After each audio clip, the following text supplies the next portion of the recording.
네, 안녕하세요. 네, 하늘정보문화센터 권지혜입니다. 네, 안녕하세요.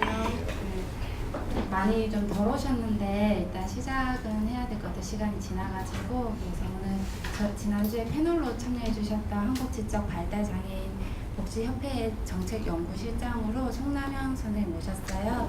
네, 오늘 또 여러 가지 정책에 대해서 말씀해 주실 건데 잘 들으시고 또 유익한 시간 되셨으면 좋겠습니다. 네.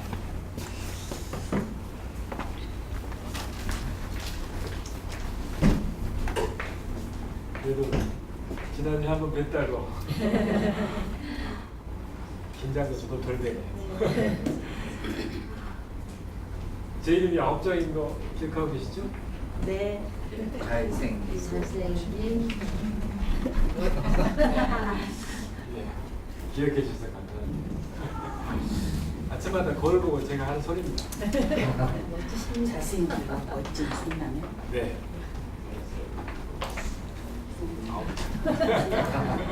멋진 손남. 아침에 저희 집도 아침이 분주합니다. 요즘 방학이라 좀 있는데 지난번 큰딸은 말씀을 잠깐 드렸었고 딸이 셋입니다. 큰딸 와이프 제가 올해 47인데요. 저도 나이가 많아요. 연상이죠. 거기에 이제 대학교 1학년인 딸, 그다음에 고3인 딸이 셋입니다. 아침이 참 분주하죠. 와이프도 일을 하고 있습니다. 우리 발달장애인들과 같이 직업 관련된 시설을 운영하면서 일을 좀 같이 해오고 있습니다. 아침에 참 분주합니다. 아시는 것처럼. 다 알아서 하는 거. 그렇지. 그럼에도 불구하고 우리는 안 그런 아침마다 그렇습니다. 제가 조금 빨리 일어나서 가정에서 하는 가사 일이 좀 있습니다. 설거지 하고 밥 차리고 하는 일들을 와이프가 시간이 좀 더 많이 걸리더라고요. 준비하는데. 그렇지. 직장이 안산이어서 집은 서울인데 가는 데 많이 막히더라고요. 좀 일찍 나가서 좀 챙기는데 잠깐 이제 뭐 설거지 해놓고 딱 진짜 쉽죠. 아이들 깨우면 제가 거울 앞에서 머리 말리고 뭐 이렇게 하면서 쓰셨어요. 거울아 네가 세상에 제일 잘생겼니? 근데 거울이 뭐라 대답하는 줄 아세요? 암만 안 해요. 그럼 제가 답을 하지. 너. 이제 그런 이야기를 자주 하자면 그러니까 삶이 수월하지는 않더라고요. 다 부모님도 마찬가지실 것 같은데 머리로 생각하는 것과 몸이 움직이는 것은 조금은 차이가 있더라고요.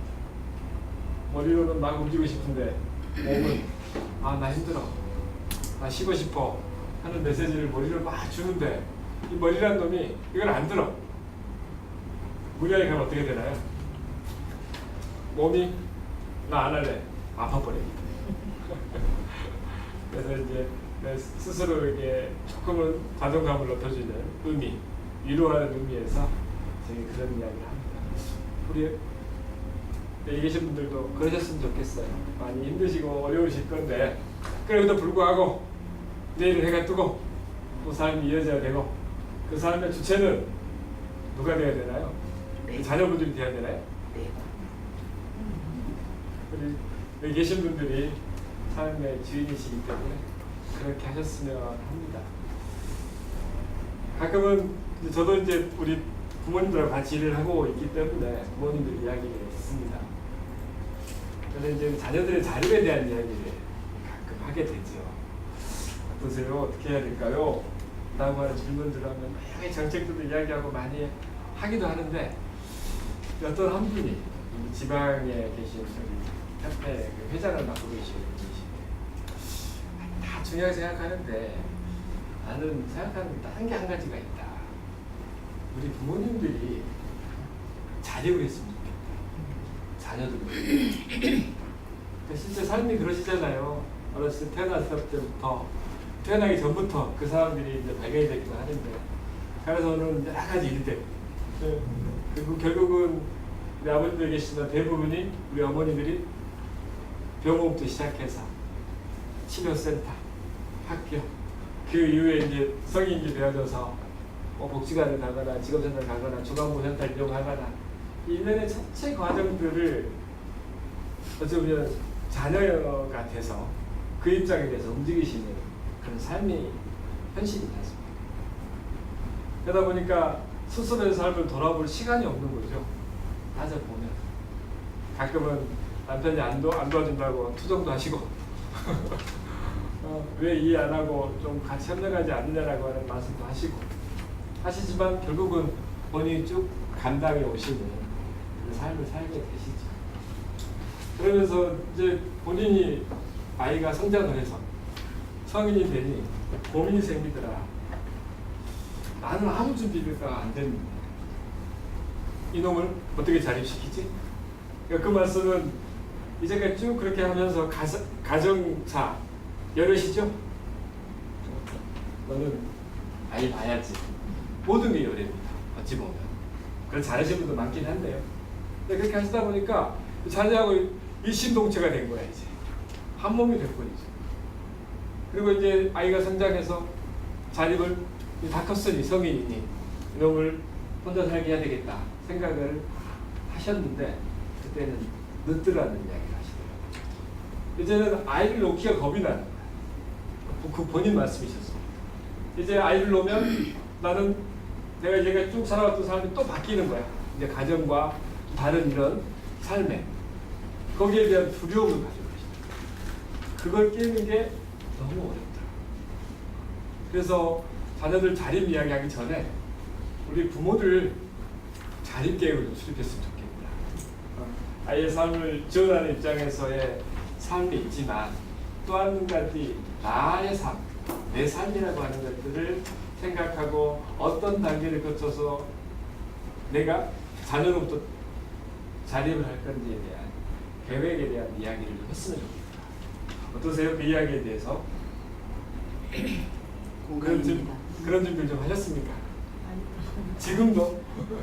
지금 이 순간에도 자녀들 생각만 하실 건데 그게 참 본래 굉장히 많이 동의가 됐습니다.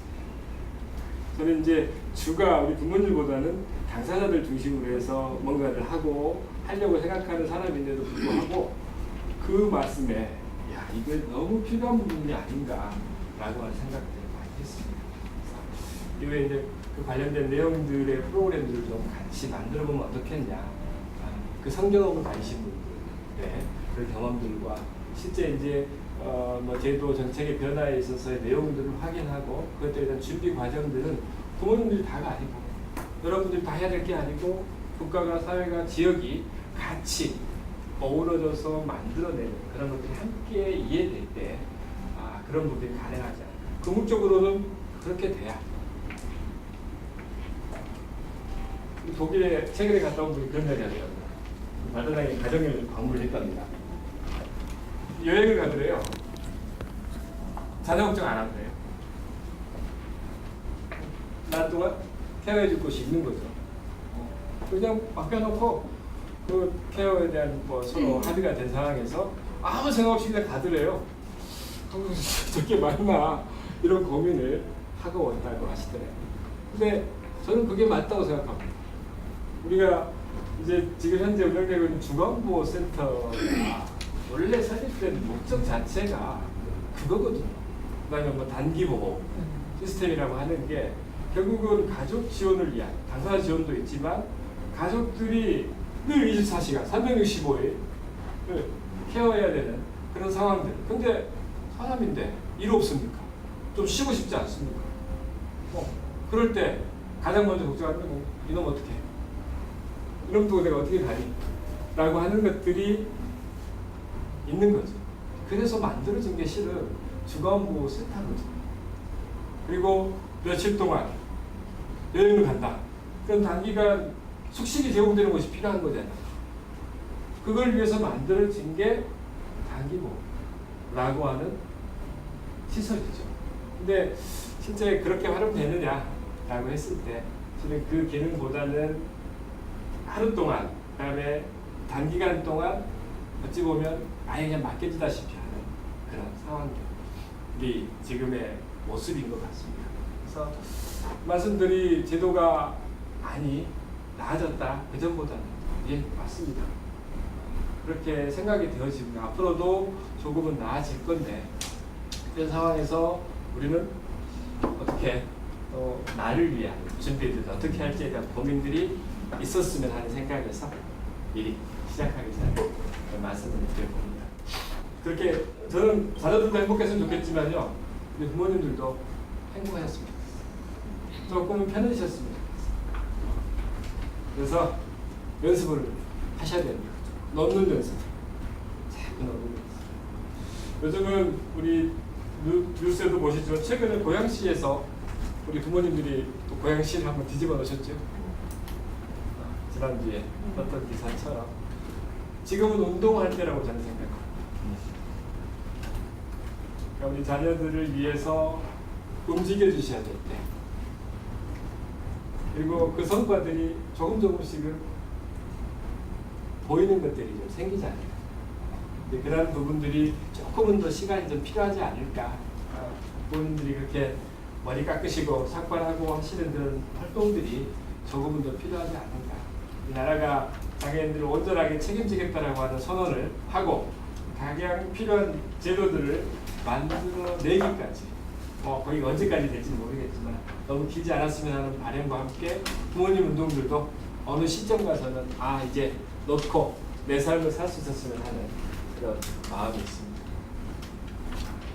법 참 많죠.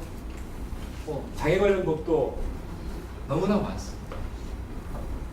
저자 우리 아이들과 관련되어져서 장애아동복지지원법이라고 하는 거에 근거해서 지금 발달재활 서비스 그 법에 근거해서 지금 이루어지는 거 아시죠? 그 다음에 기본적으로 장애인복지법도 있습니다. 가장 기본적인 법이죠. 그리고 장애인 차별, 그리고 그에 대한 권리 부재에 관련된 장애인 차별금지법도 있고, 우리 특수교육과 관련된 법도 있고, 또 소득과 관련된 장애연금법도 있고, 또 자립생활을 지원하는 를 목적으로 하는 활동 보조, 활동 지원에 관한 법률 또한 존재를 하고 있습니다. 우리 경사로와 관련된 편의시설과 관련되어진 다양한 법들이 존재를 합니다. 그 안에는 분명히 장애인이라고 하는 용어가 붙지요. 근데 제가 살펴본 바에 의하면 법의 집행 과정들 세부적인 내용들을 보면 그 안에 발달장애인은 없더라 이런 생각을 매우 많이 하게 됩니다. 지금도 이용하고 계신 분들 계시죠? 우리 활동 보조인들 이용하시죠? 원래 근처도가 우리 발달장애인 고려했나요? 아니. 고려하지 않았죠. 우리 신체장애인들 중심으로 해서 이동이라든가 일상생활 여러 가지 지원들 이런 부분들에 초점이 맞춰져 있었죠. 그 법이 2011년도에 만들어졌습니다. 2011년도면 그래도 우리 발달장애에 대한 이야기를 좀 하고 있을 때에도 불구하고 그 법 제정 과정에서 활동 보조인들, 그러니까 활동 보조인들이 활동하는 내용 안에 급여라고 이야기하죠. 그 급여 내용 안에는 살펴보면 발달장애인이 없다. 최근에 와서야 이제 우리 낮 활동이라고 하는 형태, 그러니까 항상 우리 발달장애 특성들을 고려한 이제 당사자들 이동 지원 물론 필요한 부분이 있습니다. 근데 그보다는 낮 동안 활동할 수 있는 공간이 더 필요한 거죠.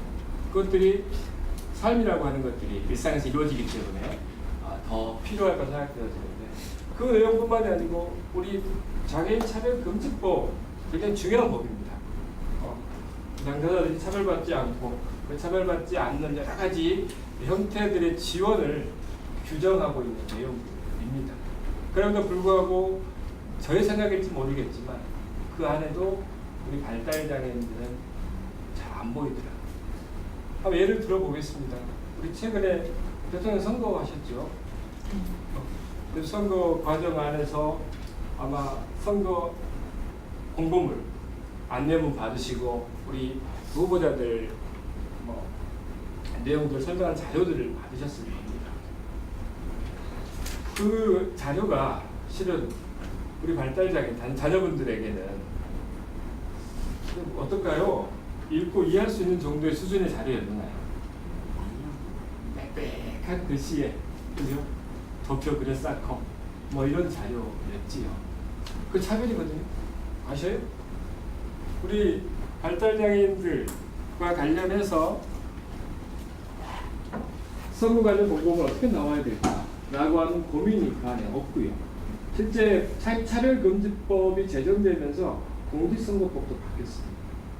장애인에 대한 정당한 편의 제공, 정보의 제공에 대한 내용들이 변경이 되어졌는데 우리 시각장애인분들은 어떻게 자료를 받을까요? 네, 전자로 받습니다. 그러니까 이제 후보자들에 대한 정보까지 전자로 제공하지는 않습니다.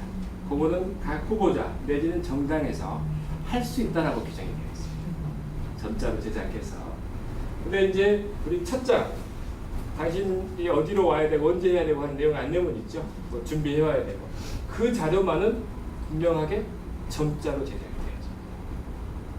그리고 공직선거법에 보면 선거 3개월 전에 우리 시각장애인분들에 대한 주소지 조사를 될까요? 그 자료를 배송을 해요. 그러니까 이제 그 내용만 보더라도 우리 시각장애인분들에게는 그 나쁘다는 이야기가 아닙니다. 필요한 부분이죠. 당연히 해야 되는 부분들이고 그렇게 적자로 제공이 돼야 그 선거 관련된 정보를 습득할 수 있는 거죠. 그건 정보 접근권이라고 하는 것들 모두가 가지고 있는 모든 국민이 가지고 있는 알 권리라고 하는 부분에 있어서의 정보 접근을 그걸 통해서 근데 그 발달장애인들 받아보셨지만 자료가 그렇잖아요. 자녀분들 글씨 잘 읽으시나요? 문자 읽고 그 의미를 해석할 수 있는 분들이 몇 명이나 될까 2열이면 혹시 자녀분 가능하세요? 글씨 잘 읽어요? 읽는 건 읽는데 네. 그 내용을 다 이해하거나 네. 그래도 다행이에요. 이름은 쓸 줄 알죠? 네. 우리 어머니 연세 많은 자녀분들 우리 어머니 어떠세요? 자녀분 글씨 잘 읽으세요? 다행입니다. 근데 지금 말씀 두 분 이렇게 말씀하시지만 평균적으로 보면 10이면 8이 글씨를 못 읽습니다. 실제로. 그리고 읽더라도 말씀하신 것처럼 그 의미를 이해하고 내 걸로 만드는데 그리고 그거를 활용해서 내 삶에 쓰는 데는 또 굉장히 제약이 크죠. 근데 공고문은 그렇게 만들린다는 거죠. 당사자들에 대한 선거와 관련된 정당한 편의 제공이 안 되고 있는 거죠. 제가 예를 드는 거는 그런 많은 법들, 장애인복지법도 마찬가지입니다. 장애인복지법도 실제로 1981년도에 만들어질 때 우리 그때도 정신박약자가 있었죠. 내용에 있음에도 불구하고 실은 우리 발달장애에 대한 내용들은 굉장히 빈약하게 되어져 있는 게 사실입니다. 그 이유가 뭐였을까요? 그리고 제도라고 하는 것들이 시행되기 위해서는 법적인 근거를 가져야 되고 그 법이 있어야 결국은 그 정책이 수립이 되고 정책 집행을 위한 예산들이 만들어지게 그 법이 굉장히 중요하거든요. 중요함에도 불구하고 우리 발달장애인들이 고려되지 않은 법 안에 발달장애라고 하는 사람들이 없는 이유는 뭐였을까요? 거의 부족했겠죠. 자기 주장. 네? 자기 스스로 어떤 일반인들도 그럴 수도 있고 돈이 없다. 네. 그 발달 장애인이 없는 방송을 정확한 병원에서의 의사조차도 그 잘못이 있었어요. 장애 당사자들의 이해가 굉장히 부족한 이유들이었을 거고 또 말씀처럼 뭐 재정이 부족한 이유도 한편으로 있겠죠. 전체 등록장애 현재 2016년 말을 보면 약 251만 명 다 합쳐서 전체 우리 15개 장애 영역에 그 중에 지체 장애인이 몇만 명일까요? 50%입니다. 125만 명입니다. 그러면 우리 지적 장애인은 몇 명이 될까요? 장애가 25만, 22만. 그러니까 이제 지적 장애가 약 21만. 그리고 아직 만 19만 명 정도 되고 우리 자폐성 장애인들이 약 2만 명. 약 21만 명. 전체 251만 명 중에 약 8.7% 정도가 이 발달 장애인이죠. 소수라고 볼 수 있습니다. 장애 영역 중에서. 그런 요인도 있죠. 이 법 제정 과정들을 보면 이 정치적인 힘들이 엄청 작동을 합니다. 정치인들도 다 그렇죠. 표 얻으려면 어디로 가야 됩니까? 표 많이 줄 대로. 표 많이 얻을 수 있는 사람들, 힘 있는 사람들. 그리고 실제 지체장애인들이 숫자가 많죠. 그리고 시각장애인분들은 어떨까요? 돈이 많으시다. 시각장애인분들 인구 수가 약 30만 명 정도 됩니다. 우리하고 별 차이 없죠. 청각장애인분들도 약 30만 명 정도 됩니다. 근데 저희보다는 훨씬 더 많은 제도들을 움직이고 있어요. 그 이유 중에 힘도 있지만 어떤 이유가 또 있었을까라고 생각을 해보면 지네들이 뛰는 거예요, 직접. 본인 이야기를 한다는 거죠. 내 필요한 이야기, 나아가 내가 지금 이런 필요가 있다라고 하는 이야기들을 주장을 하고 가끔은 그렇잖아요. 지하철도 철로 내려가서 세워버리잖아요. 싸워. 제일 불쌍한 게. 자기들이 본인들이 필요한 부분들에 대한 주장을 할 수 있는 입장들이신 거죠. 근데 우리 발달장애인들 어땠을까요? 팬들을 보호해야 누가 됐다. 제일 죽었어. 저는 못한다라고 하는 말에 동의하지 않습니다. 못한다는 말에 동의하지 않는데요.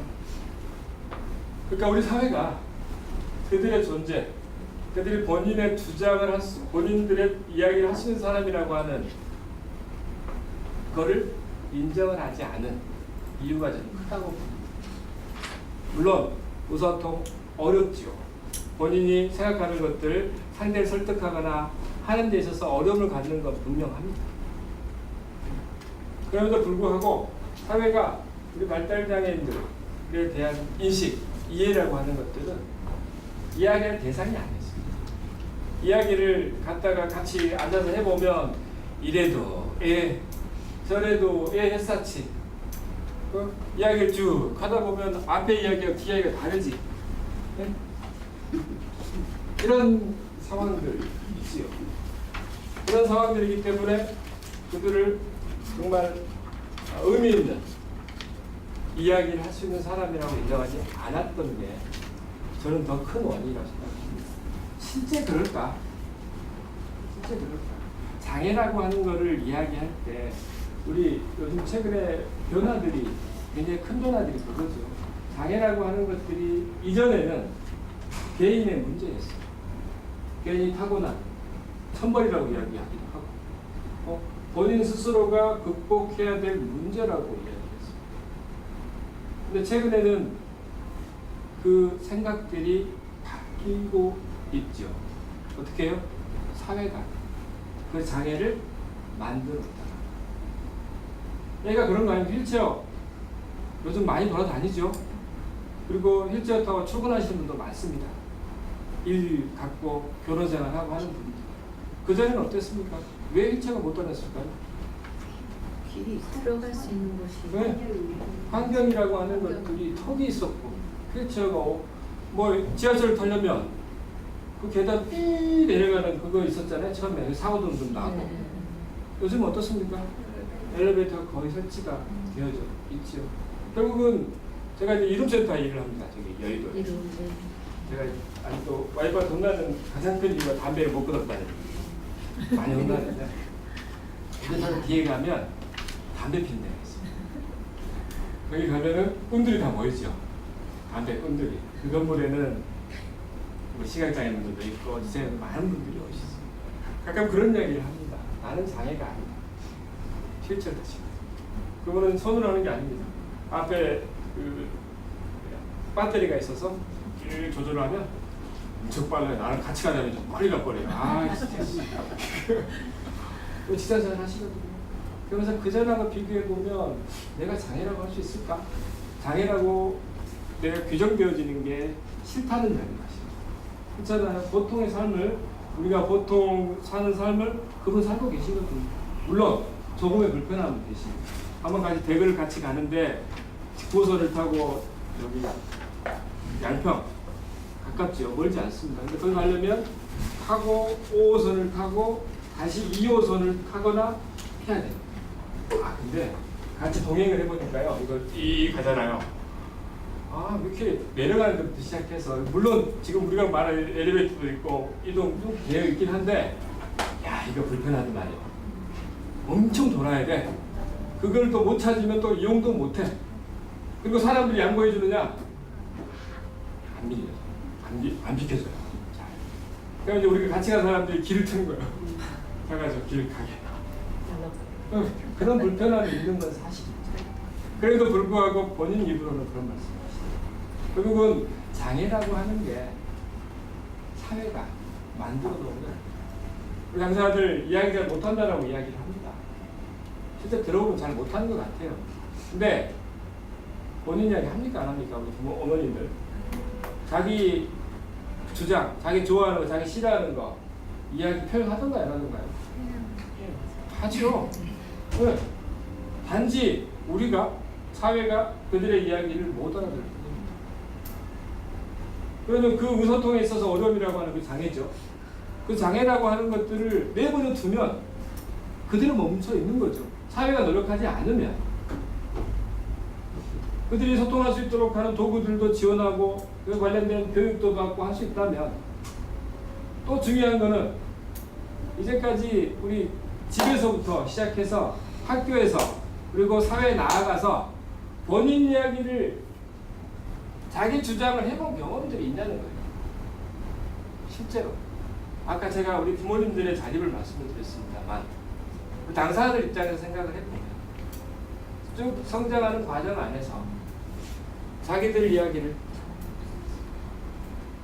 그리고 그것들이 어찌됐든 우리가 기대하는 우리가 정한 표준이라고 하는 거 문법에 따라서 아 이렇게 하면 상대가 이해하고 하는 그런 표준이라고 하는 틀 안에서 이야기를 들어보면 어떻게 됩니까?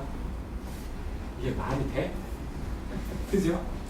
그래서 사회 반응은 뭡니까? 아이고 네가 그렇지 저로 가 가만히 있어 라고 하는 이야기를 듣고 자라옵니다. 실제 그러다 보니 성인이 되면 요즘 뭐 자조단체, 자조모임 이야기 많이 합니다. 그래서 본인들 혼자 할 수 없는 이야기, 힘든 이야기 서로 이야기해서 힘 모아가지고 자기들 권리, 자기 옹호를 위한 굉장히 중요한 수단이 되어지거든요. 근데 진짜 어떤지 아세요? 그 안에서 근데 성인이 돼서 모이잖아요. 모이면 당연히 우리가 자연스럽게 자기 이야기도 할 수 있어야 되고 야, 너 어떻게 생각하냐? 라고 하는 이야기. 야, 우리 마음에 안 드는데? 야, 우리 여기 하늘이 이거 프로그램이 잘 안 맞는 것 같아. 이런 걸 좀 개선해줬으면 좋겠어. 라고 하는 이야기를 그 안에서 할 수 있어야 됩니다. 모두가 그렇다는 이야기는 아닙니다. 하지만 그런 환경들에 있어야 되는 사람들이 뭐 하고 있는지 아세요? 이제 교육받습니다.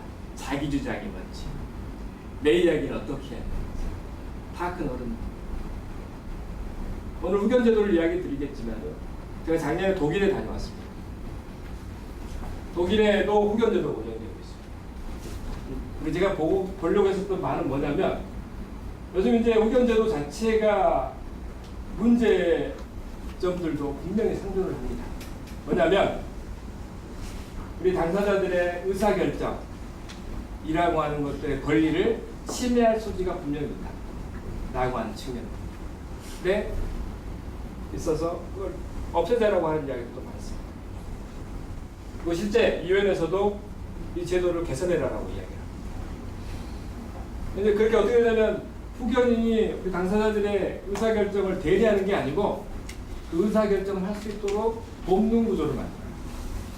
라고 하는 게 핵심이거든요. 그리고 지금 그렇게 변화되어지고 있습니다. 독일 가서 그걸 한번 찾아보려고. 어떻게 후견인들이 우리 피후견인들의 의사를 결정하는 데 있어서 도움을 주고 있는지. 지금 현재는 독일도 대리제도 맞습니다. 후견인들이 대신하는 제도가 맞는데 그 나라 같은 이제 후견법원, 거기 우리랑 다른 게 거기는 후견법원이 따로 있습니다. 우리는 가정법원 내에 후견 업무를 담당하는 판사가 있는 형태이잖아요.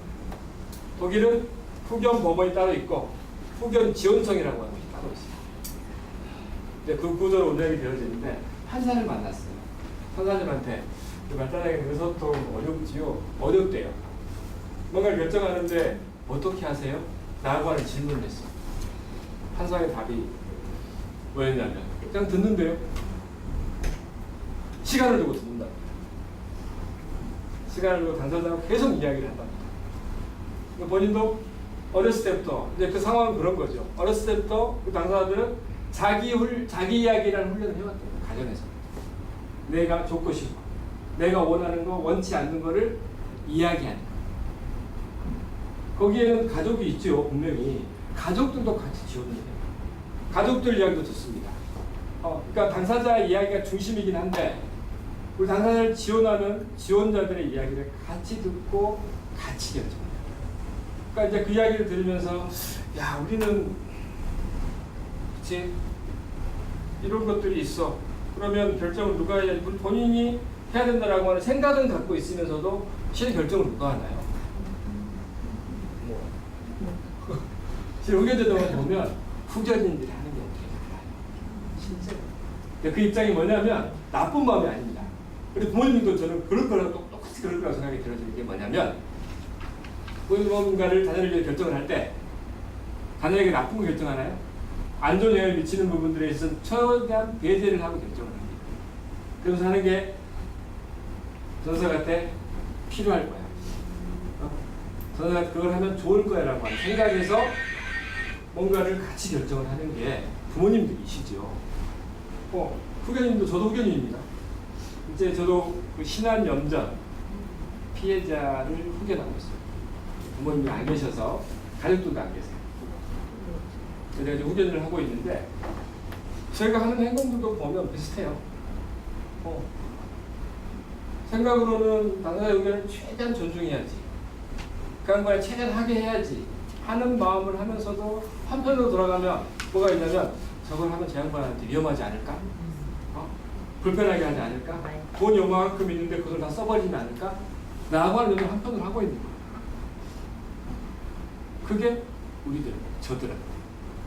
그러니까 이제 그 당사자들의 권리라고 하는 것들, 특히 이제 자기결정이라고 하는 것들이 굉장히 중요한 부분이다라고 아마 생각을 하실 겁니다. 그러면 그 부분이 실제 우리가 사는 삶의 가운데서 어렸을 때부터 그게 그렇게 되도록 우리가 하고 있냐라고 하는 부분들은 한 번쯤 생각을 해야 됩니다. 아까 부모운동 필요하다고 말씀을 드렸죠. 외국도 마찬가지. 외국의 자조 모임들을 보면 그렇게 시작을 했습니다. 같이 돕고 또 스스로가 독립을 하고 부모님들이 그런 자리를 만들어주고 그러면서 부모님들이 준비했던 게 뭔지 아세요? 부모님들의 자리를 준비했습니다. 처음에는 우리하고 지금하고 비슷하다 생각하면 지금은 부모님들이 앞장서시죠? 앞장서서 정부하고 이야기하고 해당 시군구에도 이야기를 해서 필요한 정책인이 만들어라, 예산 만들어라 라고 하는 이야기를 합니다. 그날은 안 했겠습니까? 똑같이 했죠. 지금의 장애인 모든 정책의 핵심이 되어지고 있는, 중심을 잡고 있는 보편적인 삶, 소위 말하는 정상화라는 이야기 많이 하잖아요. 그거 누가 만드는 줄 아세요?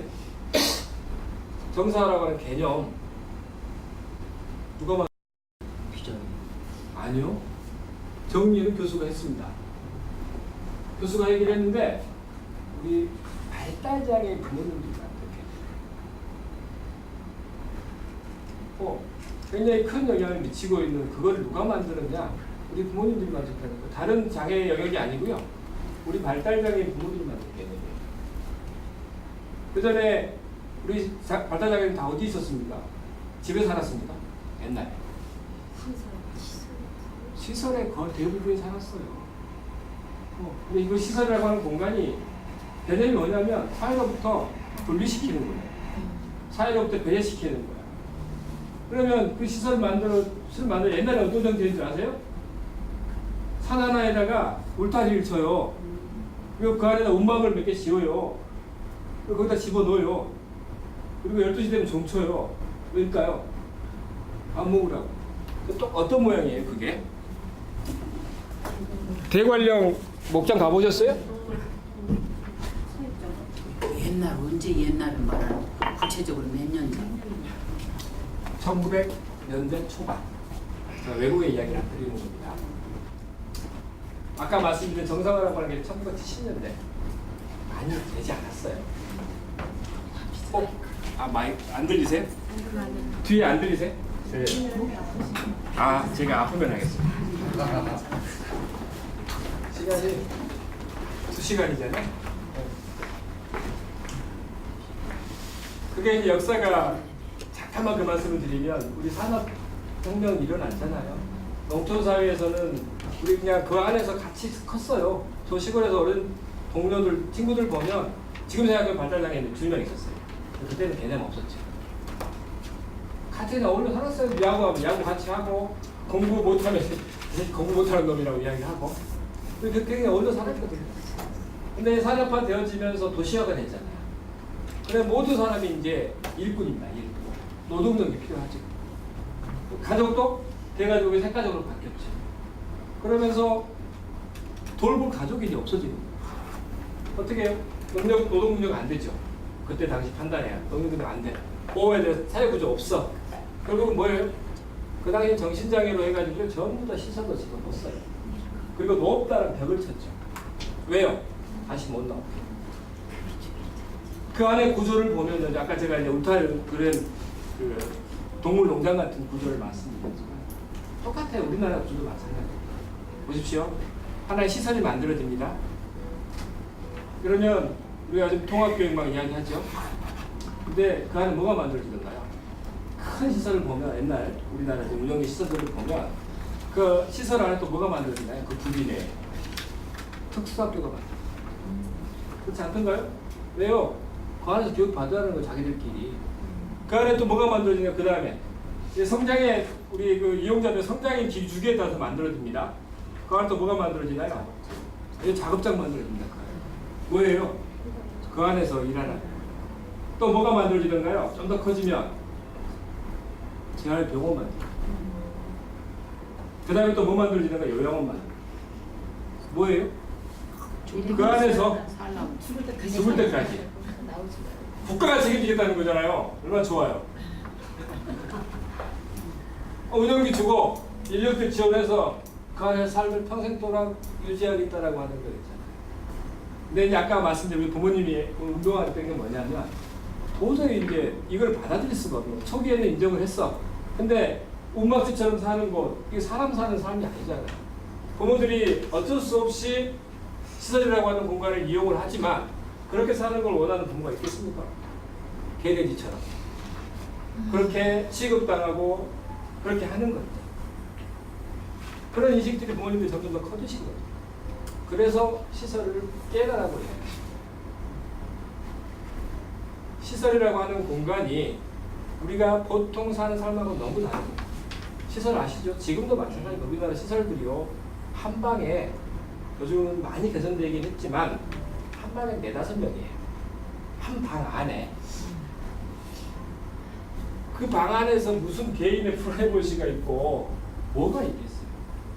그리고 그 안에 또 지원 인력들이 많지 않다 보니까 아침 같은 경우는 너무 분주해요.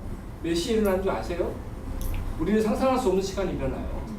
6시 조금 넘으면 일어나요. 인원이 많다 보니까 어떻게 해요? 아침에 씻는 시간도 부족한 거예요. 그러니까 못 보내고 있어요. 그러니까 보니 그렇다는 상황들을 제가 말씀드립니다. 그게 좋다는 이야기가 아닙니다. 그리고 뭔가를 스스로 할 수 있는 기회라고 하는 것도 좋습니다. 아침에 물론 우리 집에서도 반찬 뭐 종류 정해가지고 골라 먹고 하지는 않죠. 않지만 그 안에서는 딱 시간 되면 6시 반 되면 딱 줄을 서야 됩니다. 줄을 서서 식판에 주는 그 구조. 그러니까 이 시설이라고 하는 그러니까 문제가 발생할 수밖에 없는 태생적인 구조를 가지고 있습니다. 시설 운영자만의 문제는 아니고요. 그 자체를 바꿔야 되는 그런 내용들이 그 안에 포함되어 있는 거죠. 이제 그런 상황들 안에서 부모님들이 사회의 국가의 요구를 했고 그 그래도 시설의 벽을 깨고 지역이라고 하는 내가 사는 집 공간 지역이라고 하는 곳 안에서 자녀들을 살도록 해달라 라고 하는 게 포함이 되겠습니다. 그게 정상화입니다. 그 시설 이용해서 주가 정신장애인 분들 그 다음에 대부분 이제 발달장애인 그러니까 그 움직임들을 그렇게 바꿔낸 게 우리 부모님들의 운동입니다. 그 운동하고 쭉 과정들을 보면 그 운동하시면서 초기에는 부모님들이 많이 움직이셨죠. 깨는 작업. 지금 우리가 하고 있는 게 그 작업이라고 생각이 되어지거든요. 그러면서 부모님들은 뭘 했냐? 자녀들을 세우는 작업을 했습니다. 이 녀석들이 사회에 나가서 어떻게 살지? 네 이야기 할 수 있어야지. 좋고 싫음에 대한 이야기를 할 수 있어야지. 또 사회 구조가 너 혼자 하는 이야기보다 더 많은 사람들이 모여서 이야기를 할 수 있는 구조가 돼야지 라고 하는 것들을 고민했죠. 그래서 자조단체도 활동할 수 있도록 지원을 하고 또 본인 스스로 본인 주장을 할 수 있는 기회들 특히 가정 안에서 그냥 됐어 가만히 있어 라고 하는 표현들보다 오 잘한다 그렇게 이야기하는 거야 라고 하는 훈련들을 통해서 결국은 성인이가 됐습니다. 그들이 그들 이야기를 할 수 있는 구조를 만들어낸 작업이 같이 있다라는 거죠. 최근에 이제 부모님들 우리 운동하시는 분들 보면서 참 필요한 부분들이다. 한편으로 말씀을 드리는 것은 그러한 준비도 같이 하시죠. 단지 어디 시설에 평생교육 뭐 이런 곳에 자녀들을 이용할 수 있도록 하는 공간을 만들어내는 것도 중요하지만 본인 삶을 살 수 있도록 늘 누군가의 케어만 받고 누군가의 지원만 받고 사는 삶을 어찌 보면 한편으로 또 만들고 있는 상황이 아닌가 생각이 들어요. 굉장히 조심스러운 이야기입니다. 너무 없기 때문에 그 당사자들 이용할 수 있는 공간이 너무 없기 때문에 그러한 구조를 만들어내고 추가하는 것들이 필요합니다. 그러면서도 그런 부분들에 대한 이야기들을 점점 더 해가야 되는 게 아닌가 그런 생각을 합니다. 막 벌써 50분 열어보는데 오늘 이제 그 이야기 드리려고 좀 이제 선이 길었는데요. 오늘은 자료가 2개가 있을 겁니다. 발달장애법에 대한 이야기를 좀 드리려고 합니다. 그리고 그 발달장애법 관련되어서 최근에 이제 움직여진 여러 가지 변화들에 대한 내용들. 그다음에 지난주에 잠깐 흡연제도가 이야기가 됐는데요. 흡연제도에 대한 이야기들을 좀 드려야 실은 흡연제도 새로 생긴 제도이기 때문에 물론 2014년도에 작동을 하긴 하지만 좀 아셔야 됩니다. 아셔야지 제도를 제대로 이용할 수 있고 자녀들의 아까 금방 말씀드렸던 본인들이 할 수 있는 부분들을 침해하지 않으면서 지원할 수 있는 내용이 뭔지 막 급하게 논행위관이 후견인 지정해 오세요라고 하니까 그냥 급하게 막 신청하는 그런 게 아니고 그런 부분들에 있어서도 급하긴 한데 한번 제도상의 어떤 부분들을 이용하는 게 더 적절한지에 대한 이야기 해봤으면 좋겠습니다. 예? 그러시에요? 네. 얼른 보세요. 5분만 더 하고. 과거는 중요하지 않아요. 지금. 네. 지금하고 내일이 중요하지. 그럼. 요즘 이제 우리 발달장애인들의 삶을 저렇게 이야기를 합니다. 그림자다. 누군가에 의해서 대신 사라지는 삶. 한편으로는 저게 참 안타까운 면이죠. 그림자의 삶에서 본인의 삶을 살도록 하는 것들에 대한 고민들이 현장에서도 필요합니다. 서비스 제공하는 기관에서도 필요하고 또 우리 부모님들 안에서도 그렇게 만들어 가야 되는 그런 상황이라고 생각합니다. 제가 아까 말씀드렸던 게 이겁니다. 본인이 그림자로서의 삶, 엄마가 대신해주고 후견이 대신해주고 하는 삶이 아니고 본인이 본인 원하는 거, 본인이 하고 싶은 거, 본인의 꿈들을 이룰 수 있도록 하는 구조를 만들어내다. 부모님들이 당사자인가요? 마찬가지지 당사자니까. 네? 하셨어. 못하는 걸 우리가 해주는 거니까. 어. 지금 선생님도 우리 부모들 보고 하라 그러잖아. 뭘 하라고요? 아 그런 걸 대신 해주라고 그러잖아. 그건 할 수 있는 것들을 옆에서 만들어 달라는 거예요. 그러니까 그것이 부모들이 하라 그러는 것이지 뭐야. 그러니까 그런 이야기를 합니다. 그 이야기를 한번 생각을 해봐야 된다고 생각합니다. 절대 부모님이 자녀일 수가 없어요. 아까 제가 말씀드린 초독립체. 그 안에서 부모로서 역할이 있는 거고요. 그래야지 이 치매되어지는 분들을 줄여갈 수 있는 방법들이 나올 거라고 생각이 되었습니다. 이제 그런 의미에서 말씀드립니다. 우리 말달장애인들 바라보는 관점이 바뀐 거 아시죠? 우리나라는 대부분이 미국 거 많이 따라옵니다. 아시죠? 네. 우리 장애복지법의 용어도 마찬가지입니다. 우리 정신박약, 그 다음에 뭐였습니까? 정신지체, 그 다음에 지적장애, 자폐성장애, 이렇게 두 개가 또 분리되고 하는 과정이었죠. 그게 다 미국의 협회 AAID라고 하는 곳에서 장애에 대한 정의를 했고 그 개념들을 바꾸고 왔습니다. 그 개념의 변화들이 아까 말한 개인의 문제로 다루었다가 또 사회의 문제, 그 다음에 어떻게 지원할 수 있는가라고 하는 그런 흐름에 따라서 그 개념들이 바뀌었습니다. 용어, 정신박약보다는 정신지체가 훨씬 더 긍정적입니다. 근데 정신지체라고 하는 용어보다는 지적장애라고 하는 용어가 훨씬 더 다른 사람들이 받아들일 때 긍정적이라고 하는 그런 의미들을 담고 있습니다. 우리나라 용어는 저는 용어 하나하나 보시면 굉장히 부정적입니다. 항구적으로 지체되어져서 마지막 말이 뭐냐면 상당히 곤란한 사람, 사회생활 적응하는데 다른 사람들이 그 용어 듣고 어떻게 받아들일까요? 지적장애라면 저런 사람으로 봅니다. 저런 걸 어떻게 번역을 했어요 저런 식으로? 이제 법을 만들 때 법 규정에 그렇게 정해지죠. 근데 최근에 와서 이제 장애 등급제 폐지 관련 논의하면서 용어 조금은 긍정적으로 변화되어지고 있습니다. 하여튼간 이 법적인 용어 이렇게 정의된다는 건 자폐성에 더합니다. 보시면 다른 사람의 도움이 필요한 사람, 물론 필요할 수 있습니다. 근데 용어 정의가 뭐냐면 뭘 할 수 없는 사람이고요. 꼭 도움을 받아야 될 사람으로 정의가 되거든요. 이것도 이제 용어들 변경을 해야 되는 그런 문제가 있고요. 최근에 이제 변화들을 보면 요거는 뭐 잘 참조하시면 될 것 같고요. 규모도 아까 말씀드렸던 내용입니다. 지금 21만 명, 거의 22만 명이고 19만 명, 22만, 2만 2천 명 이런 정도의 규모. 그 다음에 실제로 여기 계시지만 아동보다 성인들이 훨씬 많습니다. 만 19세라고 하는 기준에서 보면 18세 이상으로 보면 거의 80%가 성인입니다. 그리고 그 외에는 우리 아동, 발달에 해당되어야 되는 특성들을 가지고 있죠.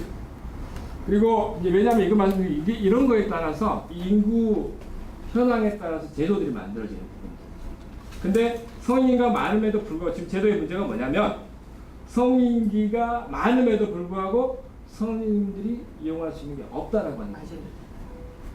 그러니까 우리가 집중해야 될 게 뭐냐라고 하는 시점이 되는 거죠. 그래서 최근에 평생교육 이야기도 하고 우리 직업과 관련된 이야기를 하는 이유가 그거죠. 그래서 이제 그러한 상황들을 이런 자료를 통해서 볼 수 있는 부분들이고, 뭐 지리적으로는 뭐 지금 경기도가 제일 많습니다. 인구수로는 그런 상황입니다. 이제 말씀드리고자 하는 게 이겁니다. 최근의 변화들. 우리 당사자들 자립할 수 있다. 우리 발달장애인들 자립할 수 있다. 그 전에 없었죠. 자립할 수 있다는 개념 자체가 없었죠. 쟤들 어떻게 살아? 라고 하는 것. 근데 자립할 수 있다라고 하는 개념이 들어왔습니다. 세상에 어느 누구도 혼자 살 수 있는 사람이 없다는 거죠. 당사자들이 할 수 있는 최대한의 능력들이 있습니다. 그것들 최대한 발휘할 수 있도록 돕고, 그 부족된 부분들이 있잖아요. 본인 사무와 관련되어서 집을 계약해야 돼요. 그 계약 업무를 하는 데서 어려움이 있죠. 근데 집 안에 살 때 본인이 밥할 수 있고 빨리 할 수 있단 말입니다. 그러면 집에 관련된 계약은 누가 해줘요? 다른 지원할 수 있는 사람이 계약을 같이 해주고 그 안에서 사는 일상의 삶은 본인이 스스로 살게 하는 부분들. 그러니까 이제 대부분 자립 이야기하면 신체장애들만 이야기했었어요. 근데 이제는 우리 발달장애인도 가입할 수 있다라고 하는 게 트렌드입니다. 그래서 뭐 지금 서울시에서 신혼사원 자립주택 이야기도 나오는 거고요. 그런 개념 사회가 인식하지 않으면 그거 정부에서 하려고 하겠어요? 절대 그렇지 않습니다. 이 사회적 흐름의 변화들이 있기 때문에 지금 부모님들이 주장하시는 일들을 이야기할 수 있는 그런 상황들이 되어집니다. 두 번째는 우리 발달장애, 지적장애 자폐성의 1급부터 3급까지죠. 장애 등급으로 1급부터 3급의 의미가 있습니까? 그 삶과 관련해서 무슨 의미가 있어요? 사회가 그거 똑같아요. 1급하면 지적장애 1급하면 다른 사람은 어떻게 볼까요? 심하다고 봐요. 아무것도 못하는 사람으로 사회는 인식을 합니다. 오히려 당사자 근데 그 1, 2, 3급 급이라고 하는 게 의학적인 판단, 뭐 IQ 뭐 따져가 하지만 IQ 가지고 사람 사나요? 아니죠. 어떤 사람은 다른 능력도 가지고 있는 분들이 많아요. 스스로 지적으로 IQ 따지고 하지만 다른 거 잘하시는 분들 많거든요. 요즘 이제 장애 등급도 바꿀 수 없어요. 바뀝니다. 가끔은 3급이었다가 2급 떨어지기도 하고 2급이었다가 3급 되기도 합니다. 거기에는 본인이라고 하는 본인의 삶, 내 본인이 원하는 거 이루고자 하는 그런 것들에 대한 고려가 없는 거죠. 단지 의학적 기준에 따라서 너는 1급. 그 또 한 가지는 행정의 편이죠. 어때요? 뭐 활동 보조 서비스를 이용하려면 자격 조건이 있죠. 뭐 비행기 탈 때도 뭐 지원되어지는 것들에 대한 장애 등급, 그죠? 그런 제도의 운영의 편의라고 하는 것들이 큰 거죠. 그게 이제는 장애 등급이라고 하는 것들, 이 판단하는 의학적 기준들이 절대 이용하지 않다라고 하는 거죠. 최근에 이제 장애 등급제 폐지 논의되고 있지 않습니까? 그래서 마찬가지입니다. 그렇게 의학적인 판단들이 필요한 부분들이 있습니다. 외국 같은 경우도 장애 등급제를 변경하는 폐지하는 그런 과정 안에서 장애라고 하는 기본적인 판단들을 합니다. 하지만 그게 메인이 아니죠. 본인이 원하고 하고 싶어하는 것들이 뭔지 라고 하는 거에 초점이 맞춰져서 최대한 본인 이야기를 들려고. 우리 발달장애인도 마찬가지입니다. 영국 같은 경우 개인예산 제도라고 하는 게 운영이 되어집니다. 본인에게 돈을 줍니다. 우리는 지금 어떤 구조입니까? 복지관에 돈을 주고 시설에 돈을 줘서 이용하게끔 만들잖아요. 근데 개인에게 본인의 계획을 세우고 본인이 원하는 것들을 할 수 있도록 하는 구조를 만들어서 돈을 누가 주냐? 엄마한테 안 줍니다. 자녀 통장에 넣어줍니다. 그러면 부모님도 고용이 됩니다. 월급도 받아요. 그리고 후견도 합니다. 돈을 어떻게 쓰는지에 대한 내용. 이런 구조를 통해서 만들어갑니다. 이제 그런 부분들에 있어서 우리는 기관 베이스, 전문가 베이스라고 하는 것들에 초점이 맞춰져 있는데 점점 더 발달장애 당사자들 중심으로 그들의 욕구, 기반이라고 하는 거에 맞춰서 제도가 움직여지고 있다. 우리도 아마 아직은 개인 예산, 본인에게 돈을 지급하고 본인 쓰도록 하는 그런 부분들에까지는 가지 못합니다. 재정의 문제도 있고요. 사회적 합의도 필요합니다. 하지만 방향이라고 하는 거에 있어서는 앞으로 그렇게 갈 가능성들이 높다. 폐지하고 나면 어떻게 할 거냐는 거예요. 본인 스스로가 계획을 수립해야 되고 맞춤형 지금 등급제 폐지 관련해서 하나가 되고 있는 게 뭐냐면 맞춤형 서비스거든요. 본인의 이야기, 본인의 근로 능력, 본인의 희망하는 사항이 뭐냐에 맞춰져서 그들을 지원할 수 있도록 하는 게 등급제 폐지와 더불어서 같이 가고 있는 거예요.